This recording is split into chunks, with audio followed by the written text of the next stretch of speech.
Richard Hall tweets out, you really have to trawl and dig to find coverage of Israel-Palestine in the U.S. media that doesn't dehumanize Palestinians in a dozen different ways before you get past the subhead.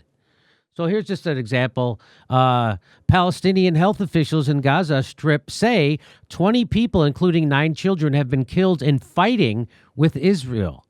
So, of course, how were the children fighting? I think those kids were in bed. Yeah. So as they're blowing up their apartments. And so here's video. Palestinians, Israeli police clash at Jerusalem's how do you pronounce that? Al-Aqsa. Al-Aqsa compound. Okay, so here's the video.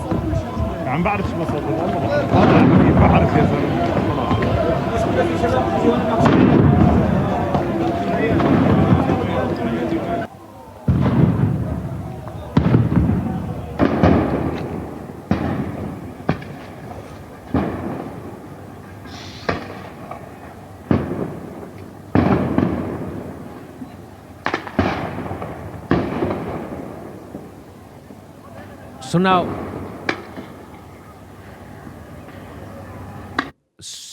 compound, it's called a mosque, aka a church. So that's one person's take. And let me just show you what the New York Times has been doing. So the New York Times has been rewording its stuff.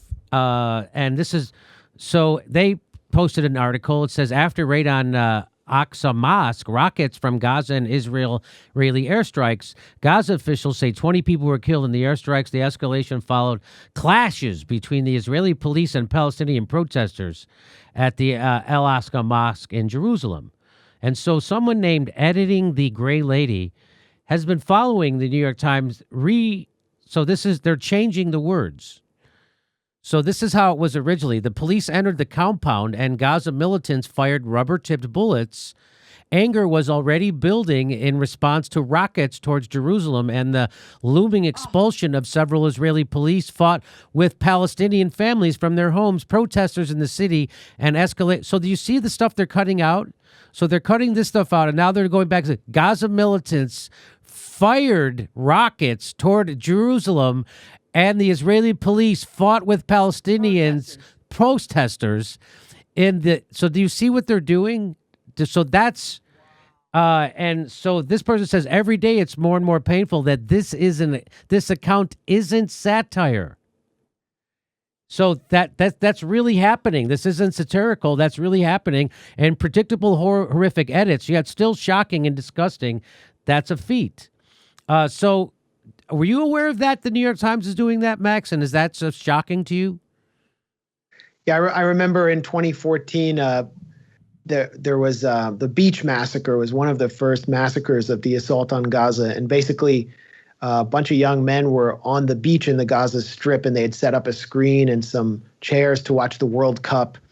And an Israeli missile struck and killed them. And I think like 12 were killed, lots of injured.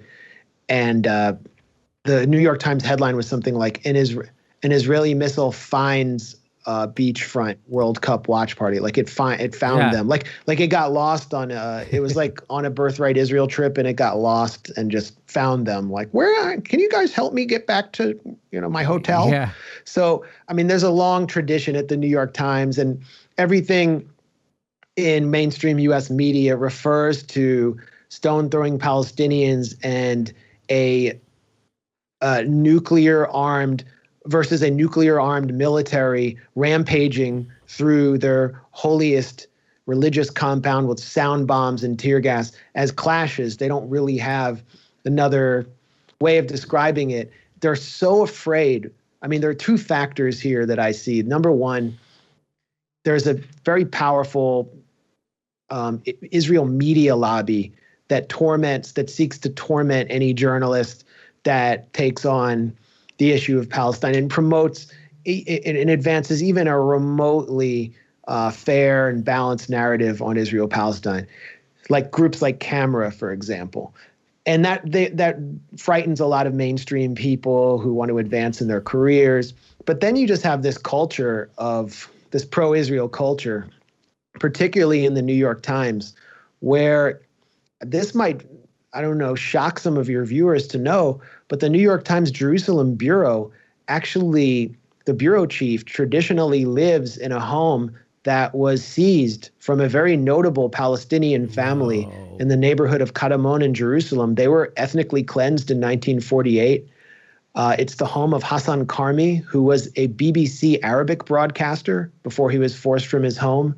That house was purchased by Thomas Friedman in the 1980s.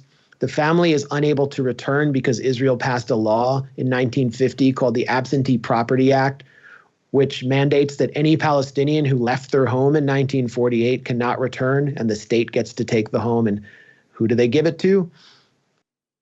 You know who. People who can be Israeli citizens, Jewish people, including Jewish Americans. And who's worked out of the Jerusalem Bureau, besides Thomas Friedman, who worked out of there in the late 80s?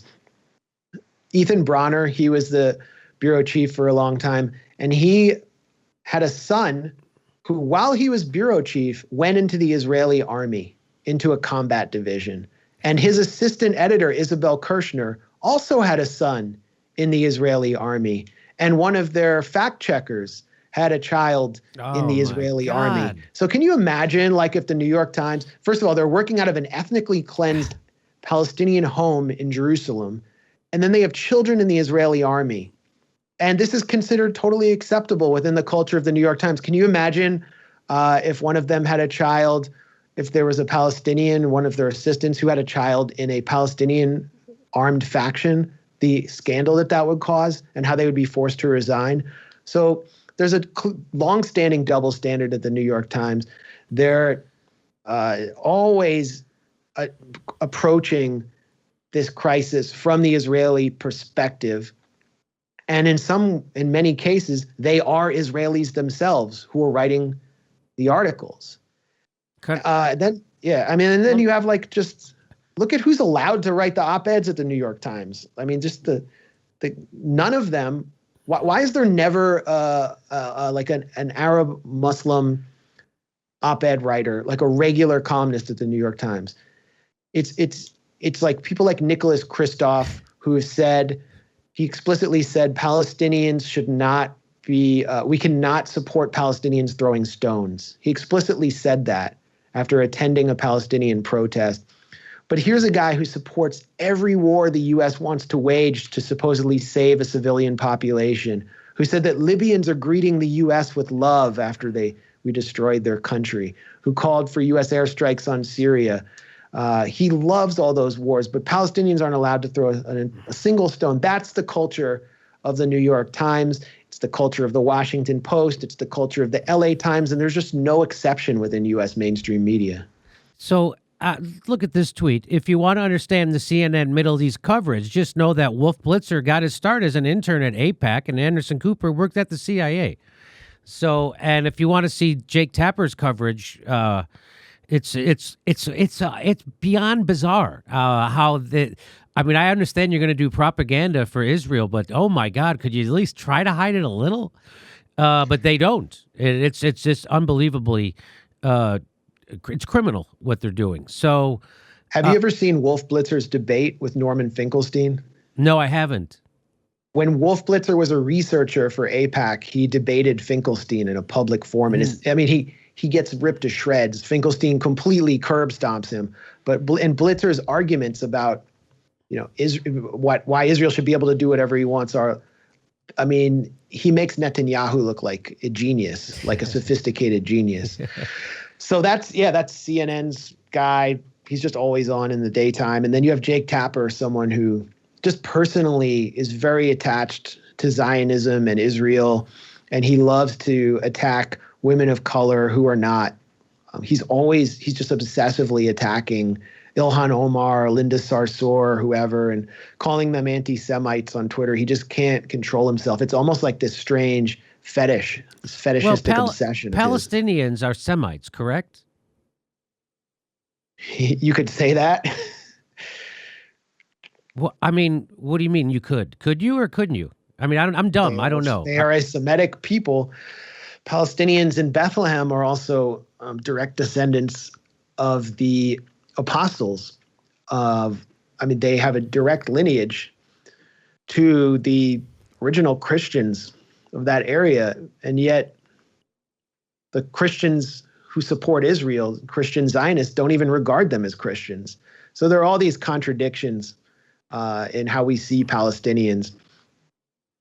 Okay. And Anthony Bourdain was given an award just for kind of acknowledging the plight of the Palestinians. Do you remember that? Yeah. So, yeah, it was like he went there and acknowledged that they're like human beings who like wear pants, and he got lauded. I mean, that's how low the bar that's is. and he even kind of says so. I'll play it for you. Here's what he said. I'm very, very honored for this award, the MPAC Voices of Courage and Conscience Media Award. There was, however, very little courage, and one would hope an ordinary amount of conscience at work at producing our Israel-Palestine episode of Parts Unknown. Very little courage and just an ordinary amount of conscience. That's what he called it, and he got a big award for it. So he knew he wasn't taking credit for doing anything big or deal. He was just like, I just happened to show up and be a normal person, and this is outrageous. So there's Anthony Bourdain being a solid dude. Hey, everybody, this is the part where I tell you where all our live shows are, but there aren't any. And then this is why I tell you to join our premium program and get extra content, but nobody's got a fucking job. So just enjoy the video.